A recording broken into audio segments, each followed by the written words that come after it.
Good morning, everyone. My name's Blake Wyseth, the Applied Research Lead at the Glacier Farm Media Discovery Farm Langham, and I want to thank you for joining this morning's webinar, which we've entitled Managing Salinity on Your Farm.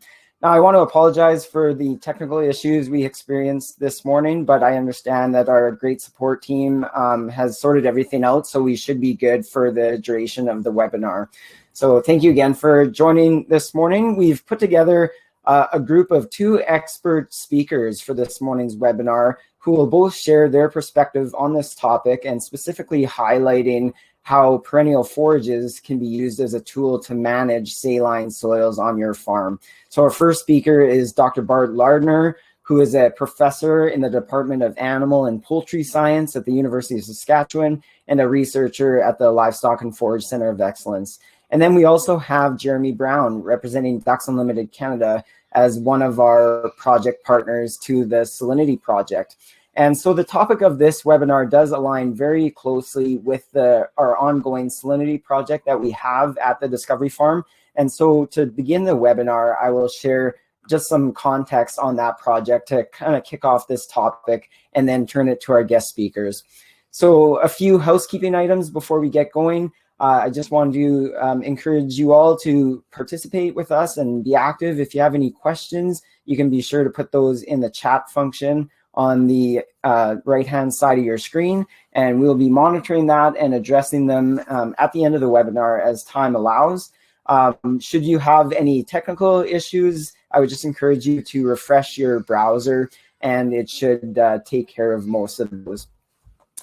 So with that, let's get into the content of our presentation. And again, just introducing our Salinity project at the Discovery Farm. So at the outset, I just want to acknowledge our project partners who have made this project a reality: Ducks Unlimited Canada, Nutrien Ag Solutions, and Proven Seed. In terms of setting the stage on the issue of salt-affected soils, we know that there's an estimated 2.5 million acres of salt-affected soils on the Canadian prairies, and an additional 20 million acres at a moderate to high risk of salinization. So clearly we can see this is an issue that really transcends the entire Canadian prairies. And indeed, it's almost a global issue at scale as well. And when we see there's a number of conditions that can cause this to be manifested in the field, but as a general rule, whenever you have more water exiting the field from evaporation than what's entering by precipitation, inevitably you're going to get salt accumulation and the development of saline soils.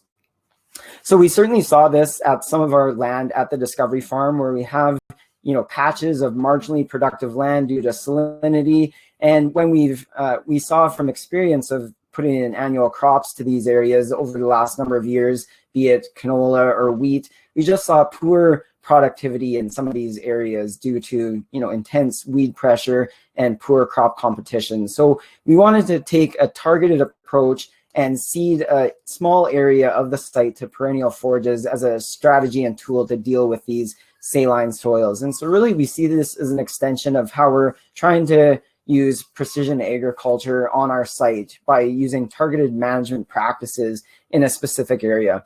So the goal really is to prevent that upward movement of water throughout the soil profile. And in our case, the use of salt-tolerant forages reduces evaporation from the soil surface by having ground cover, and subsequently reduces accumulation of salts in the upper soil layers. This slide here provides a satellite image of the whole section of land we have west of Langham at the Discovery Farm. And so you can see the Ag in Motion show site in the northwest corner for context. The yellow rectangle is the area of our Salinity project. So this is a 2-acre project in size. And you can see, even looking at the satellite image, there's certainly some evidence of wet areas within the field that were not seeded. And so typically with these wet areas does tend to come salinity issues. As we know, it is essentially a water issue just as much as a soil issue. But if you zoom in on that site, we had 3 treatments in the project where the overall objective is to compare and evaluate the ability of these 3 treatments of forage crop species or mixes for their ability to establish on saline ground and measure their productivity over time, as well as investigate, what impact, if any, do these forages have on influencing the surface soil characteristics over time. So our 3 treatments were Halo Alfalfa 2. Second is Saline Master, which is a proprietary blend of species from our partner Proven Seed. And third, AC Saltlander. And these were randomized and replicated throughout the project site. This slide here lists the field operations, and I won't dwell on it too much, but just to say that prior to seeding, we had a pre-seed glyphosate application for weed control, and then went in with a blanket fertilizer application pre-seed 12-26-11-7 blend at 60 pounds per acre, harrowed that in to incorporate the fertilizer, and then seeded the treatments with a Brilliant style seeder that you can see on the screen there. Whenever we're looking at the results of a field trial, I always think it's important to consider the environmental conditions. And so I've listed on the screen here, importantly, precipitation over the growing season when we established this trial in the spring of 2020. So you can see from this table reporting rainfall starting in May and through August, especially in the early part of the season in May and June, we had really good soil moisture conditions, which certainly benefited establishment early on. However, from about mid-July onwards, really the taps shut off effectively, and we had a very dry second half of the growing season, and especially leading into the winter season and what impact that might have on stressing the crop. It'll be interesting to see how that might have impacted survival over the winter, and especially the impact it might have had on those salt concentrations in the surface soil layers. In terms of field operations for the site, one of the things that's important in the year of establishment for perennial forages is weed control. So in our case, we chose to use an approach of mowing the site for weed control. So to mow the weeds and kochia in particular prior to setting seed. So the idea being that over time, the salt tolerant species will outcompete the weeds.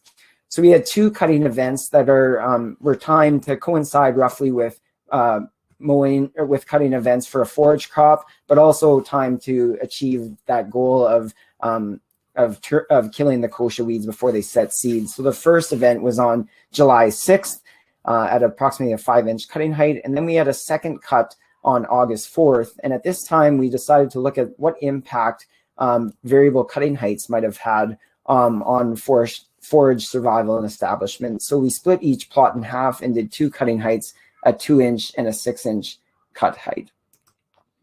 And I'll shut off my camera here so I'm not blocking any of the slides. But in terms of data collection in this first year of our establishment, we really didn't look at any biomass ratings or data collection in the first year, but we did take some soil samples in the fall of 2020. And I want to acknowledge that these slides and the next few are courtesy of Brianna Lummerding, one of our project partner collaborators from Nutrien Egg Solutions. So thanks, Brianna, for providing these slides.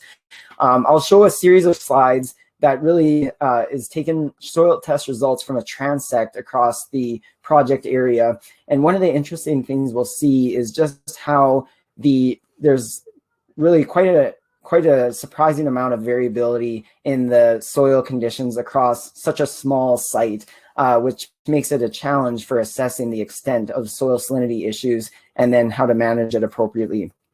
So this first slide here, I guess this is collected from one of the plots within the project area, and we would consider this really about a normal soil test results for much of the surrounding field. I've highlighted in red the electrical conductivity in a 1-to-1 solution measured at 0.5 decisiemens per meter. So really, we wouldn't consider this a limitation in terms of salinity at the site. Going to the next slide here, we see a similar EC values of, again, 0.5 decisiemens per meter.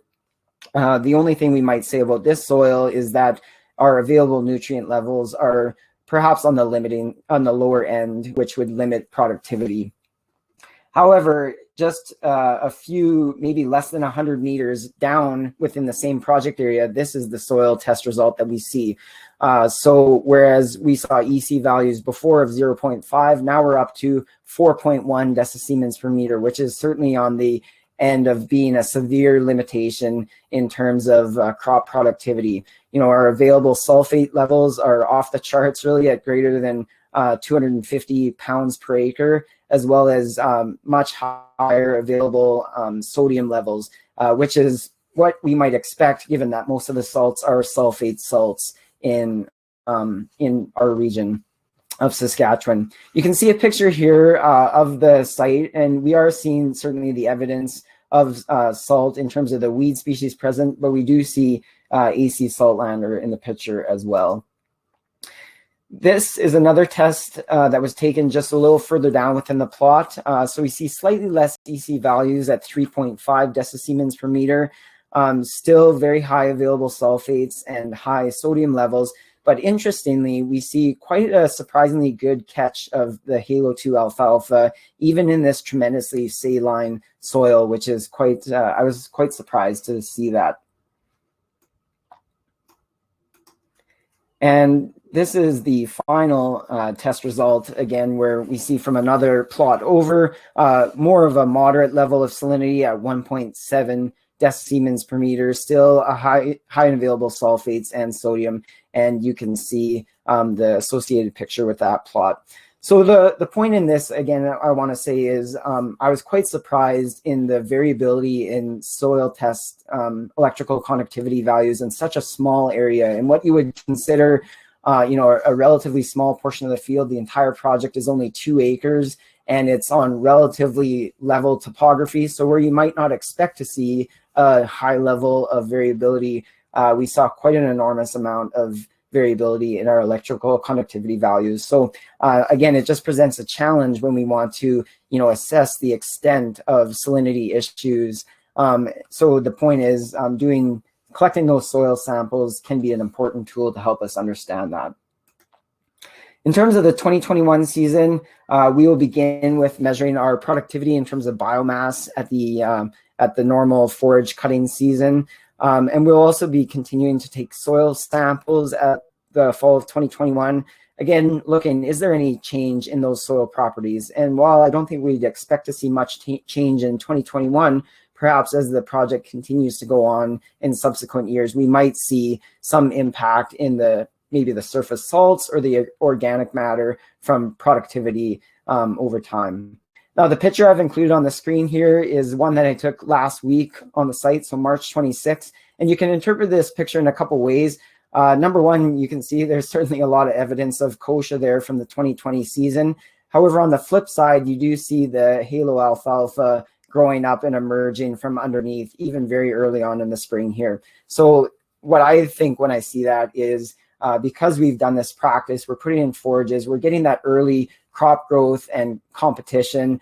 In the absence of this, I think the first species that would be growing on this site would be weeds and probably kochia. So it's encouraging to see, even in the midst of the challenges about weed control and dealing with these sites, we are starting to make some progress even early on. And it'll be encouraging to see how that carries on throughout the season. So with that, I'll end my portion of the presentation, but I just want to encourage you to connect with us as we continue to follow through this project and the other ones we have at the Discovery Farm. You can check out our website. Also stay tuned for future field days that we have planned even for this summer, as well as follow us on Twitter at Discovery Farm SK. And here's my contact information. We will save questions for the end. But at this point, I'll stop sharing my presentation and invite Dr. Bart Lardner to take the part of the presentation and share his work that he's done from the Livestock and Forage Center of Excellence. So take it away, Bart.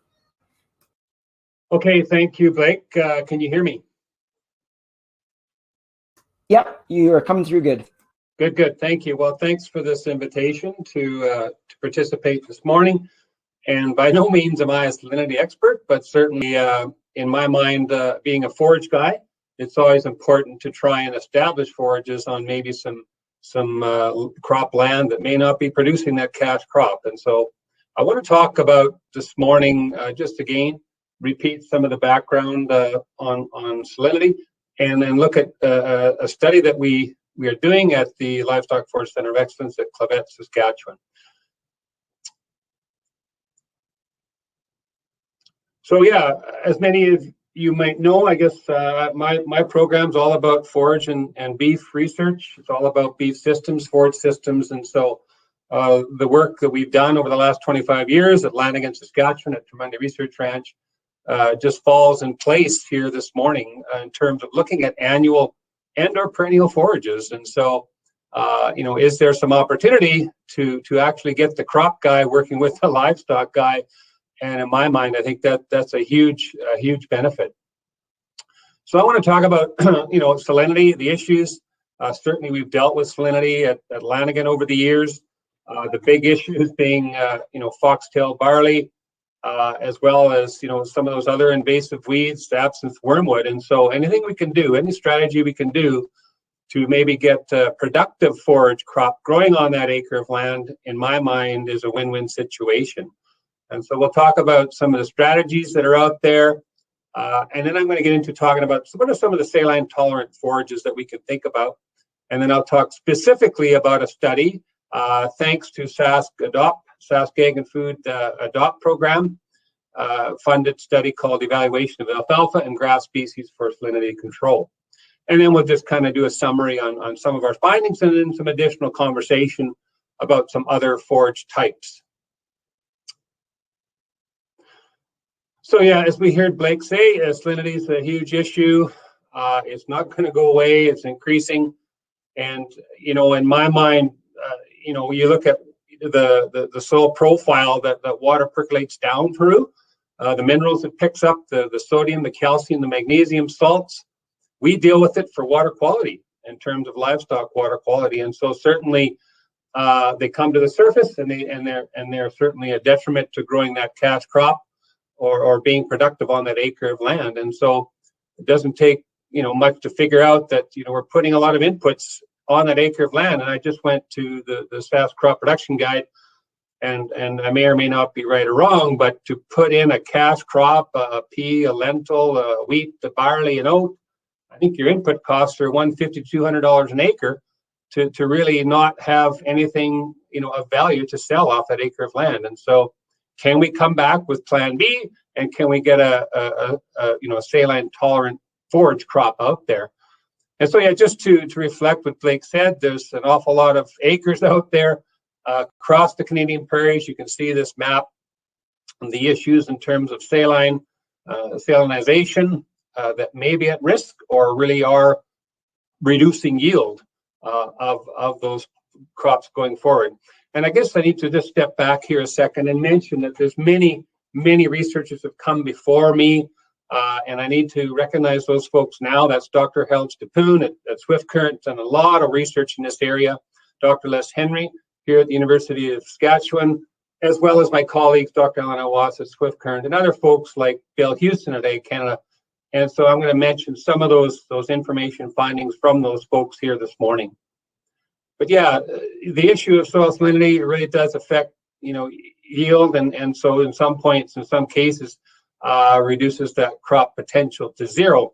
And just to give you a scale, you see on the left column here, non-saline all the way to very strong, and the range of electrical conductivity in decisiemens per meter, as Blake mentioned, from 2 all the way to 16 plus. And so you can see, as we go from the top to the bottom here on the third column to the right, obviously the increase in electrical conductivity ratings will have a negative effect on the ability to grow that cash crop. And so really, when we get down into this moderate to strong issue, coming back with soil test results, is there something we can grow that might, give us some type of a commodity to sell off that acre of land? And in my mind, with that high input cost to grow that cash crop, I think, and I think Jeremy might mention this morning as well, is that, maybe we need to stop and think about those number of acres where we're not getting any good biomass yield from that cash crop. Can we grow a forage crop? And can we put it up as maybe livestock feed? Can we maybe, even consider plan C, which is maybe work with our livestock neighbor and maybe put animals out there and actually graze it. And in my mind, that's a win-win situation. Why? Because of all the research we've done, myself, Dr. Shano, looking at nutrient cycling, the benefits of having an animal, a ruminant animal, out on an acre of land and benefiting from the grazing and the deposition of manure nutrients. So that is a bit of a stretch for some grain producers, I agree, but certainly an option that we see a lot of folks considering. This is just looking at the ranking of salt tolerance, and there's your cash crops at the top. And we have 3 columns here: none saline, moderately saline, and then very strong. And so I just want to focus on the bottom here, the forage crops potential that we can maybe get out there and get established on that saline issue on our field. And so, and I want to just note the highlighted yellow ones here, the ones I'm going to talk about this morning in our particular small plot study. But you know, you look at what are some of the options out there.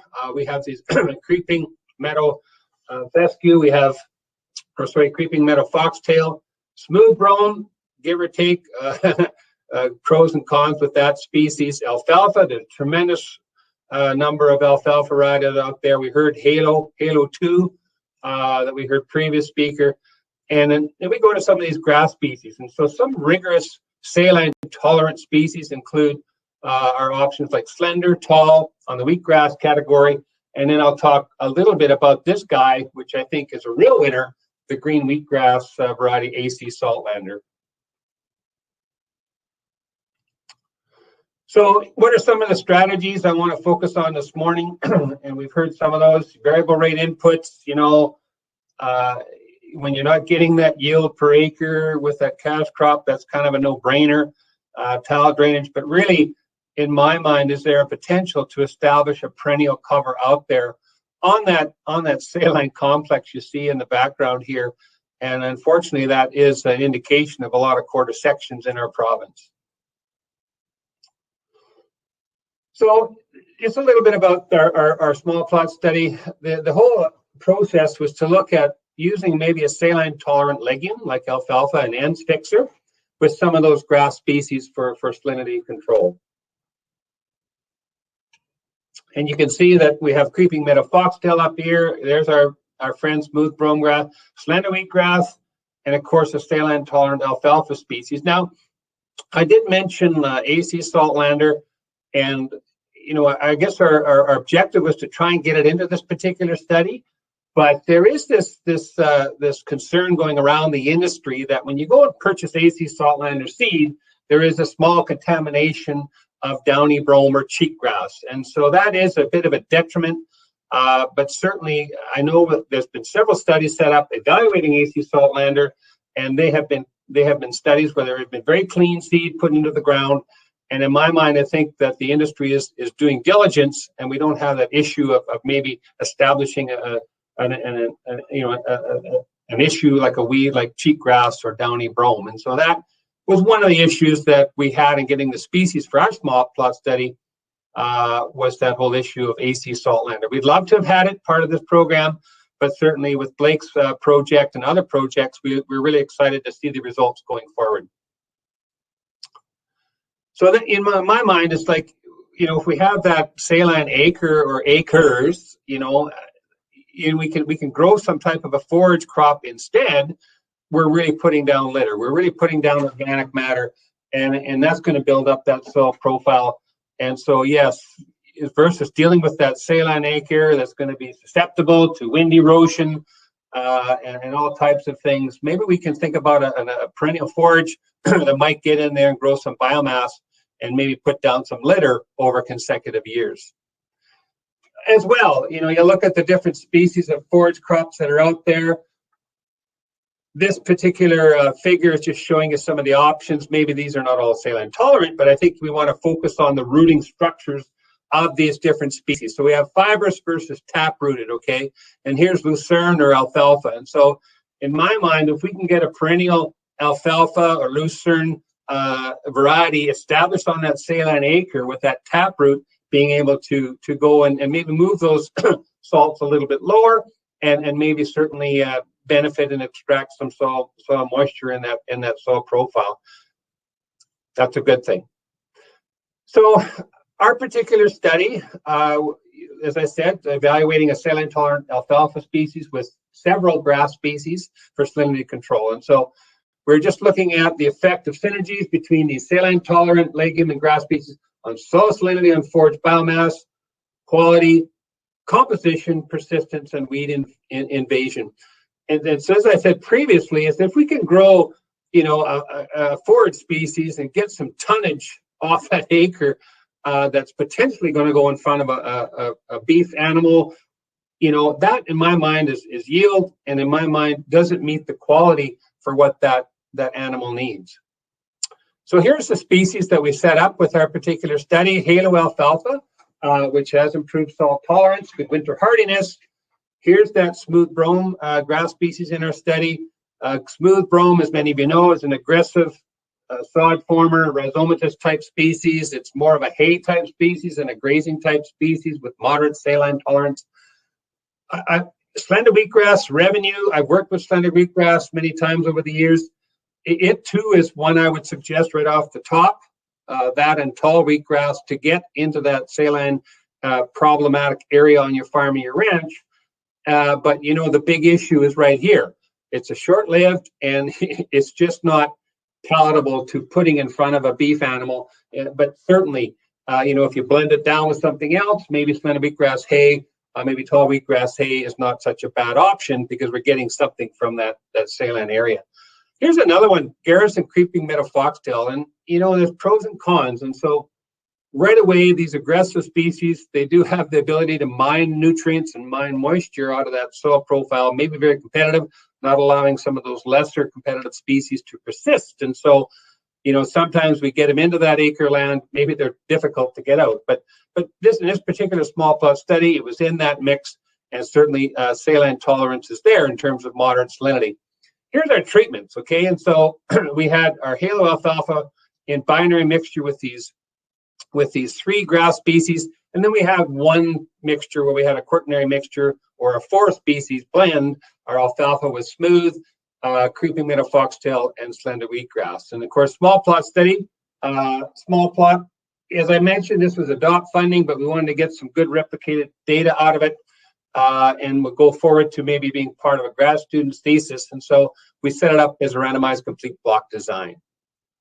This particular study site was a site we found on the northeast corner of section 21 at LFCE at Clavette, just straight east of the feedlot and metabolism barn facilities. And it is probably a great site because of salinity issues there. And here you can see the treatment setup with the RCBD, and this was all seeded in 2019, and we've taken 2020 data off, and we're going to look forward to taking 2021 data from this particular site. So what do we look at? We obviously look at soil test results. Thank you to Dr. Shano and his team for getting us those results.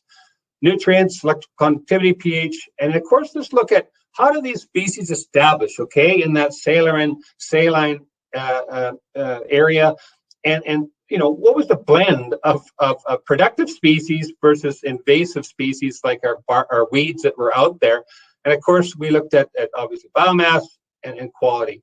There's our seeding rates, okay, the alfalfa in the binary mixtures at 9.7 kilo per hectare, our brome at 13.8, our creeping meadow foxtail at 2.7, our slender wheatgrass at 12.9, and of course, there's the seeding rates for the 4-species mixture. Here's the soil test results, and just a couple things to point out. Particulate organic carbon, 1.2%. But what was interesting was a very low fertility in terms of nitrogen availability, but pretty high for sulfates. And as I said, them sulfate salts can be a big issue, and our levels of potassium and phosphorus here as well. And what was interesting is this is sitting about actually our electrical conductivity range from 4 to 9.8 decisiemens per meter. So we would suggest that this site could be in that moderate to maybe creeping into that severe issue, a little bit higher than the sites that Blake had just previously talked about. But really a nice site to maybe test these forages. And so we looked at establishment, okay? How did these species actually germinate, persist in that saline area? And here you can see this particular graph with this particular line here and the level of establishment. So the highest you see was the halo alfalfa in combination with smooth brome grass. And then, of course, the halo with the slender wheatgrass and the halo with the creeping meadow foxtail. These were similar establishments we could suggest, about an 80% establishment, and they were actually 11% greater than that 4-species mixture in terms of establishment. So really interesting results here in, a binary mixture establishing better than a multi-species mixture. What about biomass? Okay, this was our yield clips from 2020, and they range from 3210 to 4148 kilo per hectare. Just simply do the math. If you want to go back to pounds per acre, you divide by 1.12. But what was striking is our halo alfalfa with our creeping meadow foxtail really had about 11 to 14% greater biomass compared to the other mixtures. And so if we were trying to look at which one would we maybe suggest, maybe we could suggest that halo alfalfa with the creeping meadow foxtail to try and get established on that saline acre of land. This is really interesting. This is the composition of our plots and the level of legume, the level of grass, and the level of foxtail barley. Here you can see in the red and other weeds. And so that would be your kochias and other nasties that are popping up. And you can see that the halo alfalfa with smooth brome grass had, somewhat of a similar level of alfalfa and grass species, but the greatest level of foxtail barley and other weeds compared to the other treatments that were in that particular study. Our halo alfalfa with our creeping meadow foxtail had a greater level of alfalfa established, that halo alfalfa, and our lowest level of our foxtail was showing up in our slender wheatgrass binary mixture with that halo alfalfa. So really some interesting things here in year one. And I never really want to get too excited about a 1-year study of sow it, grow it, and show it. I really like to look at multiple years where I have some confidence in some of those implications that we're putting forward to the industry. Here's the quality of the samples of forages that we took off that small plot study. And in my mind, does this forage actually, is it equivalent to meet the requirements for a beef animal? And we're looking at proteins ranging from nearly 9.5 to about 11.5%. Pretty high protein, going to meet the requirements of maybe a beef cow or maybe a growing yearling animal, and pretty good energy levels too, okay? And the other thing too, I think is really neat, we also calculated the protein yield in kilo per hectare or whatever, pound per acre if you like. And so because we established this forage, saline tolerant forage species out there on that acre of land versus maybe that cash crop that did not yield, we're actually going to produce a significant level of protein and or energy off that acre of land to maybe feed that livestock, okay? So that to me is a plus, a huge plus going forward. I just want to kind of summarize here this morning and talk a little bit about other tolerant species. And we've heard the one species that's in Blake's study and other studies going forward as well. And, other folks have done a lot of research in this area. And as I mentioned those folks previously, we need to maybe continue to look at these potential forage species going forward. And I mentioned tall wheatgrass, and Orbit is one variety that's out there. It is a bunch grass. It's very saline tolerant, but it's just like asking our beef cows to eat number 9 wire. It's just not palatable. However, you are getting some forage biomass off that acre of land.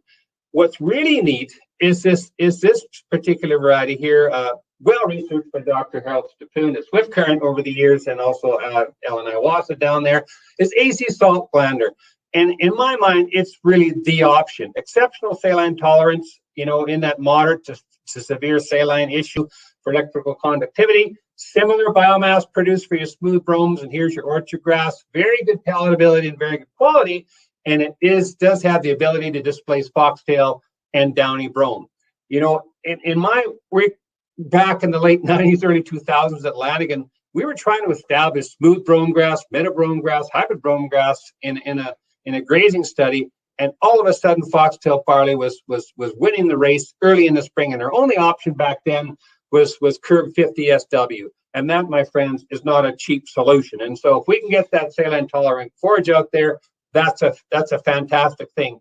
And I pulled this particular figure here off of a publication, a great publication that just came out through Ag Canada, Cater et al. 2020, called AC Saltlander, a salt-tolerant forage for Western Canada. And there's the website you can click on to get that publication. And so just a good tool for you to look at maybe some options that are out there. I also need to mention there's other publications and other websites. The Sask Forage Council has a really good website, and they also have a really good publication called Revegetation of Saline Areas Using Salt-Tolerant Grass Species. And so those are information packets that are out there to help us maybe solve this problem and maybe get the right species growing out there on our salinity problems. To just wrap up about our particular small plot study, what did we find? Our results suggest that forage establishment and yield can be best achieved with halo, alfalfa, and the grass mixtures. Okay, so we were quite comfortable that we got pretty good yields from those binary mixtures, probably a little bit better than that four species mixture. Also, that mixture of alfalfa with creeping meadow foxtail or smooth brome or slender really did have a better germination and establishment compared to that four species mixture. As well, the revenue slender and halo alfalfa had less weed composition, while that smooth brome and halo was more susceptible to weeds or invasion of that darn foxtail barley. Binary mixtures of halo alfalfa with creeping meadow foxtail did produce greater biomass, showing the potential to maybe be a viable option for our site there in that salinity issue in that dark brown soil zone. So I'll just end there, Blake, and certainly look forward to further conversations and questions this morning. And certainly feel free to click onto some of those websites I mentioned previously, or even our website or the Livestock and Forage Center of Excellence website to read about a lot of other forage research that we've done previously. So thank you for your time. Great. Thank you very much, Dr. Lardner.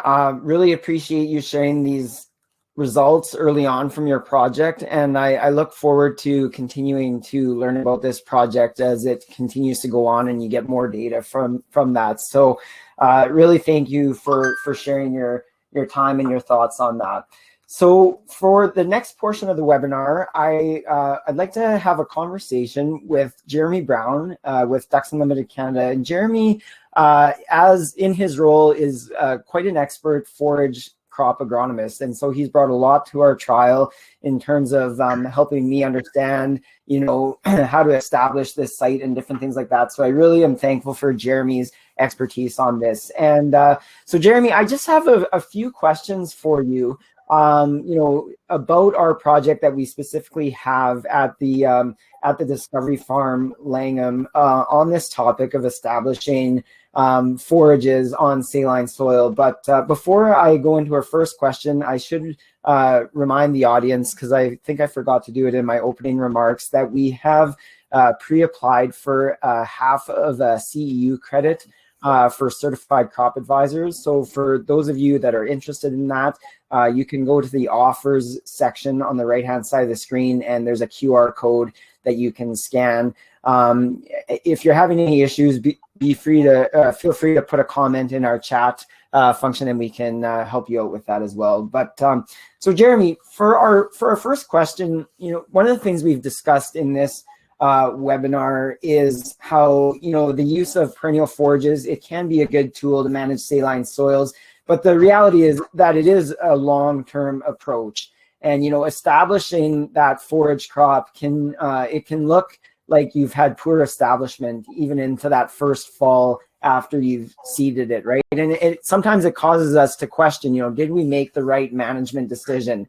And I certainly felt that even at times at our site, where weeds do look quite intense, in certain areas of that first year. So I'm just wondering, can you walk us through, what are some of your tips that you have for assessing forage establishment in the spring, and what's even reasonable expectations for what productivity should look like in your second or third year after establishment and even going forward?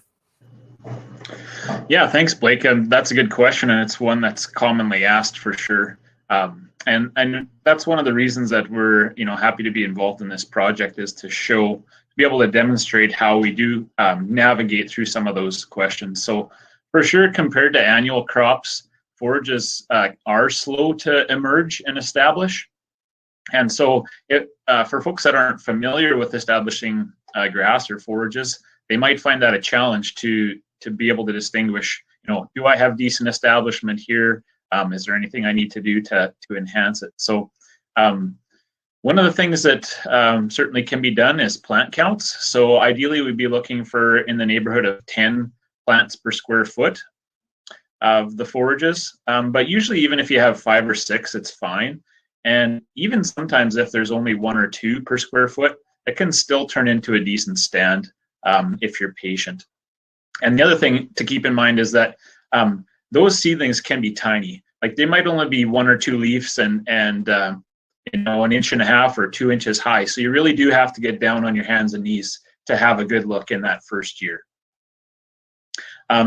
So often waiting until the following May or June is a wise decision before you start, I guess, deciding if you're going to need to make any more work there today.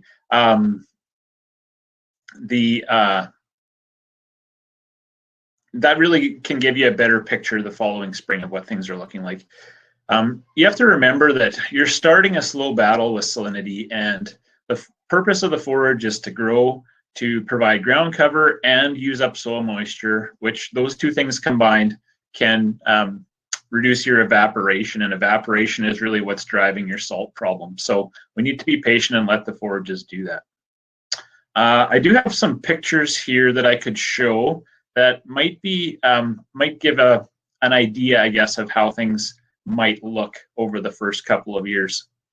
So I'll start by showing this photograph. Sometimes it goes really well. So even though we're talking about some of the challenges, recognize that sometimes it goes really well. So here's a forage stand in September of the first year, and you can see that we've got a really nice density of grass plants and some legume in here as well, but also that those plants are really quite robust already by September, and next spring this stand is going to look excellent.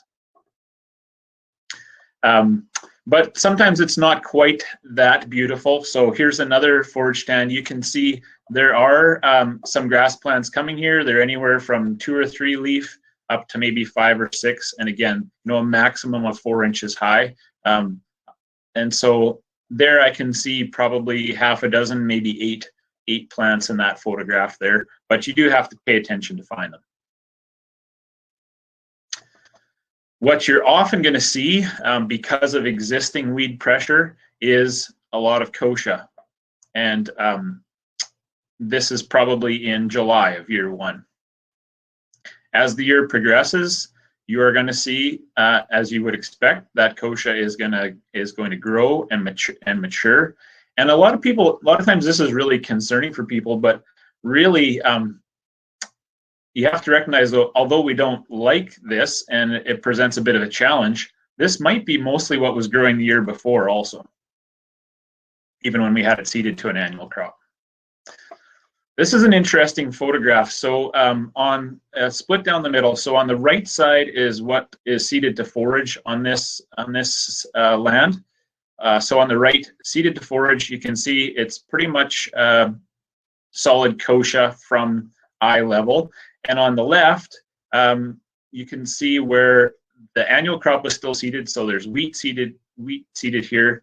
And this is probably a good example of a common mistake where not wanting to give up acres, we're probably cheating ourselves a little bit on the area that should have been seeded to forage. So you can see there's a bit of wheat there, but obviously you're not going to get much yield. And the kochia is really benefiting from the fertilizer that was put down with the wheat, as you can see by the nice lush kochia on that side. This site we hit with a mower to prevent seed set on the kochia or any other weeds that might be growing there. And here it is looking at it in I think in October of year 1. So again, the plants are there, starting to provide a little bit of ground cover, but not really looking too exciting yet. Here we are the following summer. This would be in June. So you can see those extremely saline areas don't have too much growing on them yet. That's going to take some time, but the grass will creep into those areas over the next few years. Overall on the site, you can see we've actually got quite a nice grass stand coming. So this is again in June of year 2. And we're really getting a nice ground cover, which again is important for dealing with the evaporation. This particular site was grazed. This would be in August of that year. You can see we've got actually quite a productive forage stand already on the site. And alternatively, here's just another site showing that what you might expect in year 2 if you're haying it. You can see we've got a number of bales out there and already getting some nice regrowth of the forage. So those are just some examples of what you might expect to see in the first couple of years if it's going really well, or maybe if it's a bit more challenging, but patience is a virtue. Great, thanks very much, Jeremy. So we've talked about establishing forages on saline ground. Let's talk about economics now, as that certainly is an important consideration and part of the puzzle. So I think we all can intuitively understand, there is the ability to have some bales or that we can sell from this site, or maybe graze some livestock and those sorts of things. But beyond that, I think sometimes we're unaware of maybe what programming options are available to help us support us in this initiative of seeding perennial forages. So I know Ducks Unlimited has a role in that, but there are other programming options available from the various levels of government. So I'm wondering if you can walk us through a few of those that exist, Jeremy. Yeah, sure. So I definitely agree with you. The first and most important point about economics, and it's been mentioned a bit today, is, and agronomists and farmers are telling us this all the time, it's really about stop cutting the losses, stop losing money on those acres. If your yields are 0 or 2 or 3 or even 20 bushels an acre in these areas, they're not covering your costs. And some producers are saying they're pretty excited about how much their average yields are shooting up on their fields when they stop cropping their most marginal acres on them. So, but certainly there is a first-year cost to establishing forages, and it can be a bit of an inconvenience too to get out there an extra seeding operation. But as you said, there are some funding programs available that can help with some of that cost. So first of all, through the province, through the Ministry of Agriculture and the Canadian Ag Partnership, there is money for establishing tame forages. It pays up to $35 per acre. And you can contact the Agriculture Knowledge Center or your local watershed group to look into program details and find out about accessing that one. It does require pre-approval, so look into it as early as you can. Secondly, Ducks Unlimited Canada does have our Marginal Areas program. This pays $125 per acre. One-time payment. It's for a 10-year agreement on eligible lands. And you can check us out at ag.ducks.ca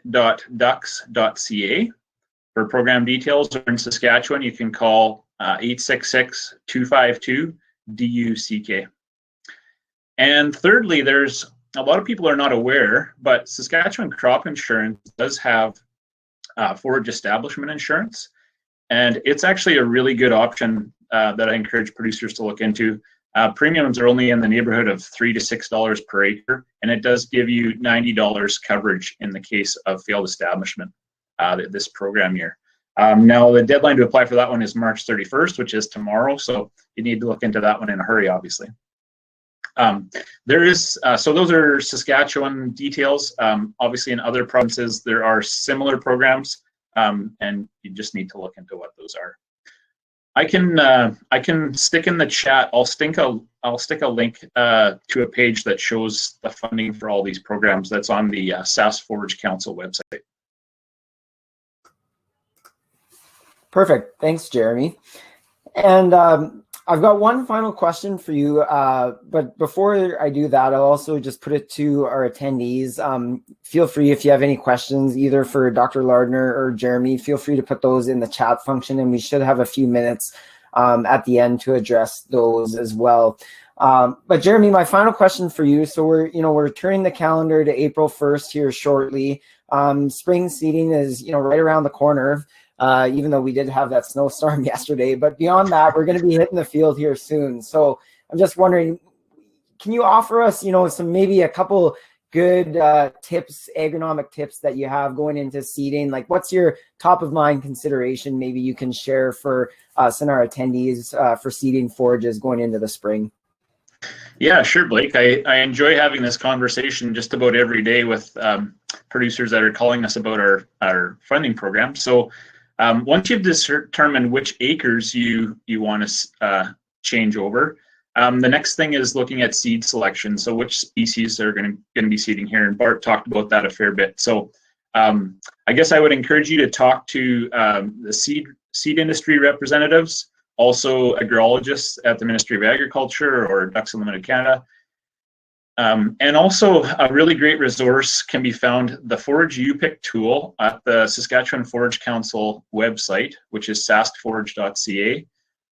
The Forage U-Pick tool, it allows you to put in your own location and your site parameters and your goals for the stand, and it will actually recommend which species are suitable for you. So that's a new tool that was developed over the last year or two, and it's a great resource. I'll try and stick a link into that as well. As far as picking species, because of the variability in the soil conditions typically in these areas, it's good to have diversity. So I would probably counter what Bart is finding so far in his site in terms of usually having a number of species is a benefit because each will thrive in different areas. Obviously, if you know what your salt levels are in the soil, if you have those results, you can use that to pick which species are most suitable. And then lastly, what the forage is going to be used for. So are you going to use it for grazing or for hay? Or in some cases, it's too small of a patch or it's not accessible. You're not going to be using it all. And so there might be another type of species that are best used there if you're just going to leave the area. The next thing would be equipment. What's the best way to seed this stuff? And I honestly, I would say it pretty much just comes down to what equipment you have access to, because realistically, you have to use what's available. If you happen to have an old set of press drills that still works properly, that's actually probably one of the best tools that can be used for forage seeding. But in many cases, people are just using the air drill that they have, or are broadcasting the seed on with a Velmar and harrowing and packing it in. And any of those can work as long as you get the right growing conditions, for sure. One of the things with equipment is flow. So forage seed tends to be quite fluffy, and you can have issues with it flowing through the meters properly. So sometimes we'll mix it with either a phosphorus fertilizer or a cereal seed to help it flow through the drill. Also, weed control in the first year. There are limited options for chemical weed control. There are a couple options, so ask your agronomist. But in many cases, you're probably focusing on just a mowing in year one to prevent seed set, and then letting those perennials take over the weeds, which they typically will do well. Or if you happen to put cereal with the seed, then you can be harvesting that as green feed, which is a natural mowing of the weeds as well.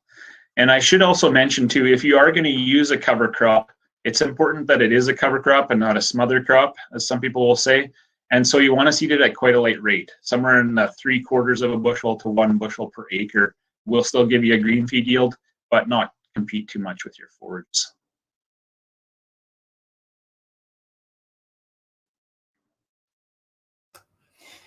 Great, thanks so much, Jeremy. So we're nearing the end of our time here, but I do see we had one question come in the chat. So Trevor asks, what can we expect for stand length? How many years should it last? So Dr. Lardner, maybe I'll put that to you to see if you have any comments, thoughts to share on that question. Yeah, no, I could certainly respond, and this is Bart's opinion. I agree with what Jeremy was suggesting, is putting a nurse crop at that 3/4 to 1 bushel per acre of some cereal to get that green feed is what I've always done to get that perennial established. I know there's others out there that would suggest that that nurse crop steals moisture, nutrients, and sunlight from that perennial. But you know, if you don't feel comfortable doing that, certainly go down the road of maybe mowing, which I strongly agree with as well. In terms of you're doing a lot to set the stage to get that perennial to grow over successive years, and so do it right. I agree that shallow, 1/2 to 3/4 inch depth is so key. So the seed contact is so key in my mind because of those forage seeds. And so, year 1 to 4, you're probably going to see pretty good yields. You're going to probably see it starting to decline that year 5, 6, somewhere in there if you don't have any fertility management program. But, is this a solution to maybe, address the salinity issue, and maybe after 3 or 4 years, that site might improve? And so, I think that we're probably expecting that 4 or 5 year longevity. Perfect. Yeah, I guess I could comment on that as well, Blake. It's going to come down to 2 things, mainly the length of your stand, which species you seed initially. So some are more short-lived, like slender wheatgrass, as Bart talked about earlier. Others are more long-lived. If you're going, to the smooth brome grass, you can expect that to basically be there forever if you want it to be. And then the second thing will be your fertility, which is going to be largely affected by how you're using the stand. So if you are haying it every year, your production is definitely going to drop, usually after 4 or 6 years. You can counter that by fertilizing it, or in a grazing scenario, you're not removing as many nutrients. And so, those can definitely tend to last for a long time. And, keep in mind that, in these types of soils that we're talking about, we want to make that stand last as long as possible, because if it only lasts for 4 or 5 years, unless your soils are quite moderate, or depending on what types of seasons you have and what's happening with your water table, that's not going to be enough to get you back into a productive annual crop, or if it is, it's only going to be for a handful of years. Great. So I see Jeremy put the link to the Forage U-Pick tool in the chat. So thanks so much for doing that, Jeremy.